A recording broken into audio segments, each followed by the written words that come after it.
Hi, my name is Claire. I'm 16. I'm just a normal teenager. Or I was, until recently. Have you ever dreamed of superpowers like those of comic book superheroes? Imagine that you have it, and because of this, life has become noticeably more difficult. Watch to the end, and you will learn how I learned to have X-ray vision. Recently, my mom and dad and I moved to a new house, and I had to go to a new school. I was very afraid that I would not be able to find friends quickly. I always thought I was a little strange and different from my peers. I often noticed that I had strange dreams, and that I could feel if a person next to me was sad or unwell.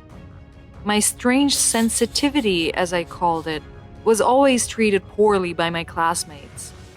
This was because I once asked my classmate Jack to be careful on his bike on the way to school because I had a bad dream.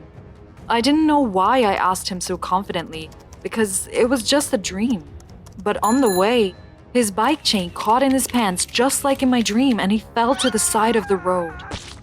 Jack came up to me with a bandaged leg and gave me the honorific crazy.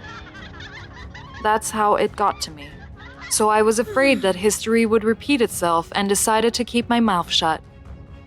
But surprisingly, everyone in the class seemed to be happy with me and sometimes paid too much attention to me. I quickly became friends with the guys, and I even started to like school, which I had not noticed before. Do you quickly get used to new people? I finally started to understand biology, and I loved it so much that I wanted to go to medical school next year. It seemed that my life had changed a lot, and for the better. So I thought, until my crazy echo of the past caught up with me in the new place. In the morning, as usual, going to school, I realized that my eyes hurt a lot. I remembered the words of my beloved grandmother and blamed it on the computer in my life.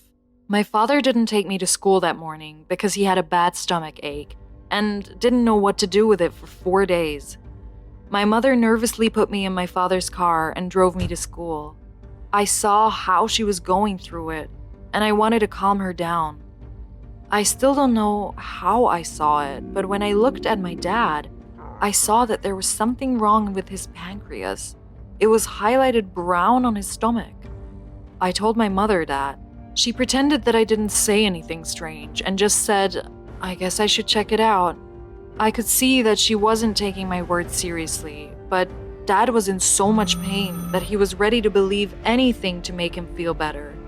And he was checked. Dad was diagnosed with pancreatic inflammation. He was urgently sent for surgery, and the doctor added that it was discovered just in time. At the hospital, my dad thanked me and said that I had the talent of a doctor. And I didn't know what to call it. I just saw what was inside him. Then I started to see what was inside the others. My classmate, Judy, had hernia in her back. The math teacher had heart failure. At first it was fun to watch other people's organs, how they moved, how they didn't look like each other. But then it started to make me afraid. Because I could see, but I couldn't tell. And the person was suffering. There was a feeling of impotence. But how? And most importantly, what do I say? Excuse me, I have X-ray vision and you should get your heart checked out because you have a blocked valve on the right ventricle of the heart. I would have laughed in the face of the person who told me this at best and at worst, handed them over to a mental hospital. After living like this for another 3 months, I realized that it was unbearable. I told my mother that I could see the organs of all the people around me. My mother always knew what to do, and I thought that here too she would find the perfect solution. And the next week, we went to a science center.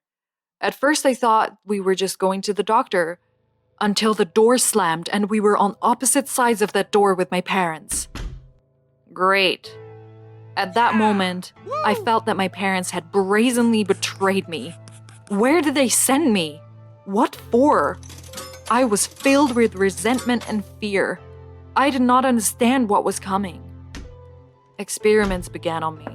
I was placed in solitary confinement as a criminal. There was a bed, toilet, TV, pillows, and food. Well, yes, I agree, not the most terrible cell of a prisoner. But it did not save me from the thought, when will all this end? Each morning began with tests, injections, and conversations with a man who called himself a doctor but confused medical terms. I hope he was just nervous. Then conversations with a psychologist about my childhood and parents. I didn't want to talk about them at all. Have you ever been very offended by your parents? Then you will understand for sure. The last straw of these incompetent experiments for me was the literal cruelty of the orderly. When I refused to take a pill, the employee hit me on the shoulder. I took the pill and realized that I had to run away from here. This was not easy because I was only allowed out on the street once a day at about noon and with a guard. I'm still sure that I was helped by some kind of miracle. Well, or hormones, because the guard was in love with the nurse and missed the moment of my escape. And now I was waving at him from the back of the gate. The problem with the terrible conclusion was solved, but I did not think where I would go after this prison. The only options I had were my parents, my grandmother, or an independent life. My parents might put me in that prison again, or I might become a tramp in a white shirt, which was not a pleasant prospect either. So it seemed that going to my grandmother was the only sensible and pleasant option. My grandmother welcomed me with joy. I told her everything I'd been through. She was angry and promised to scold my mother for doing this to me. Grandma is funny when she's angry, and I was glad that I found support in her. Everything seemed to start going as usual. I went back to school. I didn't miss much during the week. This week passed for me as a painful year, and everyone else in school had only 3 math lessons. And even these terrible pictures of sick people around me disappeared. I even wondered if I was imagining it. Then it was even more insulting that I was in this cage of torture for nothing. But I couldn't believe that these organs everywhere had stopped tormenting me. Just like I couldn't believe my grandmother had turned me in. She told my parents where I was. And here were my precious parents standing on the doorstep with a guilty face and thinking that I would forgive them just for showing up on the doorstep of a house where they were not expected. I looked at my grandmother with the question, "Why are you doing this to me?" She was the first to speak. She said that I got it wrong and my parents didn't know what I was going through. My mother continued and apologetically told how it really was. They took me to the examination and diagnosis of the brain to understand the cause of this phenomenon. They had no intention of dumping me on the test. Doctors, under the pretext of suspicion of brain disorders, urged my parents to leave me for free treatment. My parents got scared and of course they said yes. And only when they came home they began to suspect that something was wrong. Doctors did not give them the pictures of my head, refused to let them see me, and even took away my phone. My mother got scared and started coming to the hospital every day. The nurse, in confidence, said that I was missing. My mother almost turned gray in the emergency room. She began to swear and called for the chief doctor, but there was no answer. My grandmother made the responsible decision to tell her that I was fine. I suppose I would have done the same, though I thought it was unfair and cruel of her at the time. It was like my heart was released.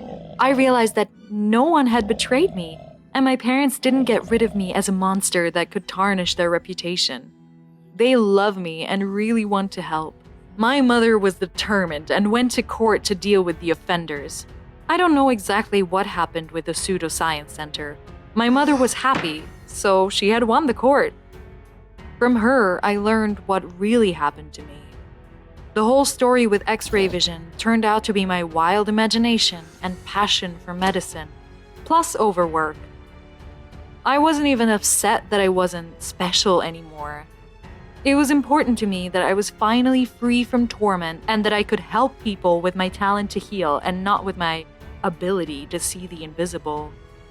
And now I can say what and where it hurts, only sometimes using medical tricks. And I am already looking forward to my work as a doctor, which will help hundreds and hopefully thousands of people. If you like the story, please like it. And to see more of these stories, subscribe to the channel. Appreciate your uniqueness and believe that you are surrounded by good people. Hi, I'm Diana. I'm 15 years old, and I love crows. Have you ever needed a friend's help? To borrow money, or to help with a test? Or to beat the offender? What if that friend was a crow? Watch this video to the end and find out what can repay the kindness of a smart bird. I have always wanted to have animals, but I was faced with the same problem, my dad. My dad is a unique person who combines 50% anger, 30% rage, 19% stubbornness, and just 1% sanity. That's my dad. Once, we had such a severe winter in our town that even people in fur coats were cold outside. But I had to get out because I remembered that I hadn't parked my bike in the garage. And next to it, I saw a crow. It was injured. There was something wrong with its wing, and it was limping. I thought that it would not survive in this weather, and I shivered. Oh, I could get into trouble for this. I grabbed the crow and, cursing under my breath, carried it into the house. Dad raged all night, but for once, I didn't listen to him. The crow would die if I threw it out, and I didn't want to kill animals. Have you ever stood up for your principles in the face of a man who could break you in half? Ugh, what a feeling. I suggested Dad to wait until spring, and in return, I would not let Quasi, as I called my foundling, out of the room. Dad didn't like the idea. He said he wouldn't wash bird droppings. But I, after all, was also very angry and stubborn, and I could insist on my own. During the winter, we became very friendly with Quasi, and I almost cried when I let her out into the woods. But I had to let her out because she was stronger and could fly safely, and Dad was getting more and more angry. How was I to know that she would not leave me? Quasi began to fly to our lawn, sometimes even with friends. Good thing it always happened during the day when Dad wasn't home. I was very afraid of his anger, and I taught Quasi to fly not to the lawn, but a little further away, to the trash next to the forest. Then, there I hung out with them, fed them, and occasionally did homework.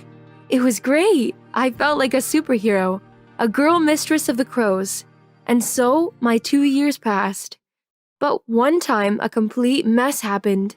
I went with my crows to the trash, and Ramona noticed me. She was a stupid and evil viper from a rich family.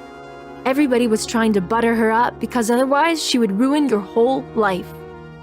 She was with her henchmen and started pointing like, "LOL, look, she's a bum." What could I say? Have you ever defended your honor with fists? I lunged at Ramona, but her friends intercepted me and started pulling my hair. And then, this happened. Damn, this! A flock of crows gathered above us, and they began to attack the kids. I didn't even notice how many of them appeared. The birds attacked Ramona and her friends, but they didn't touch me. There was a scandal waiting for me at home. A good scandal. I told my mother everything, and instead of feeling sorry for me, she told my father. He arrived in the evening in a ferocious rage. During this time, the parents of Ramona and these guys called us and started complaining, saying, "Your girl beat up our children." Oh, and the evil and terrible Diana single-handedly beat up 2 guys and 3 girls. Who would believe that? Dad and Mom believed it. Most of all, they were angry that I continued to feed my crows and, as they thought, set them on their abusers. All I'd been listening to all night was that my next prank would end up in jail. What was I supposed to do? Obediently take the insults? But Dad wouldn't listen to me. He locked me in my room, took a rifle, and went to shoot the crows. I only heard 2 shots, but each of them wounded my heart. What if he had killed the Quasi? Why were they doing this to me? I hated them. The attacks on me at school only increased. I was called Queen of the Trash. and one of Ramona's assholes stuffed a crow's corpse into my backpack. I started running away from school in tears. And I really didn't want to go home, but I had to. My father organized a kind of house arrest. Well, so that my mother immediately picked me up from school and did not let me out on the street later. I was angry. They drove me crazy. Have you ever felt that the whole world is against you? That no one wants to understand you? I was crushed these days. But one day, I saw Quasi again on the lawn. We didn't see her again until the summer. Probably my smart girl realized that there was no one else at home and decided to beckon. She looked at me and jumped a little ahead. I left the house and followed her. Quasi led me to a house in the woods, and there I saw a bunch of crows and a boy my age, maybe a little older. Quasi sat on his shoulder and he asked what I was doing here. I told him about Quasi, and the boy was relieved and happy. He said that his name was Jamie, and that he was the owner of Quasi and the other crows. Jamie and I quickly found a common language. He fed them and trained them, just like me. And he was laughed at school too. It was great to find someone with similar problems. We started meeting, talking. He taught me how to train crows, and in general, he turned out to be a good friend. I almost believed that something good could come into my life. Alas, a couple of months later, my parents announced that we were moving to another city. And it was my fault, they said. I ruined our family's precious reputation. I shouted back that I would rather live in a dumpster and ran into the woods in tears. I met Jamie there. The news upset him as much as it did me. And he said he had a present for me then. I swallowed my tears and thought resentfully, when would he have given this gift if I hadn't turned out that we were going to break up? But all my skepticism went out of my head when he brought me a beautiful silver ring with a raven's head on it. He said that it was his mother's ring, that it had become too small for her, and that she'd allowed him to give it to the crow's friend, as she called me behind my back. I cried even more and promised him that I would never forget him without the ring. But I didn't refuse from it. For some reason, I felt I had to keep it. What would you do if your parents drastically changed your life without even asking for your permission? Parents are not classmates. You can't just go over and fight them. So they always take a high hand over their children. I let them move in, but I didn't let them get the crows and Jamie out of my heart. I was waiting for the call, for the letter, for anything. I spent days looking at the ring and thinking of my best friend and our crows. Nothing. Silence. A complete zero. But you know I'm not one to give up easily. A year later, I came to the city when I started my vacation. A school friend let me stay, and on the first day I told her, okay, I'll go to Jamie. To whom? She asked. To Jamie. What's the problem? Lucia hesitated for a long time, and finally told me the terrible thing, after which I fell into a chair. It turned out that Jamie died just a few months after I left. He climbed to the roof to fix it, and broke his neck in the fall. His mother left town because she couldn't live in a house that reminded her of her son. I was speechless. So that's why Jamie didn't write to me. I should have known that I should have come as soon as it happened. But how could I know? I cried all evening and all night, and the next morning, I rode my bike to Jamie's abandoned house. The crows were still nestling there, and I swear to you, they were happy to see me. The house barely appeared on the horizon, and they were already rushing toward me. They surrounded me and cawed loudly, as if asking where I'd been for so long. I looked at the ring, then at the sky, and realized that if a person's soul didn't go to heaven, then it had to become a bird. And maybe Jamie, my best friend, got lost among those crows. I went back to my new home, but I didn't forget my friends. I am determined to connect my life with the birds, in memory of Jamie. Recently, my mother apologized to me for all that time. I don't know what made her do it. But I told her about going on vacation, and for the first time, I was able to cry properly. And my dad? Well, I'm sure I took after him in my stubbornness. One day he will say, "I'm sorry" to me, but I don't think it'll be for a long time. Did you like the story? Then hug your pets. Put a like and other viewers will see it. And don't forget to subscribe so that you don't miss our new videos.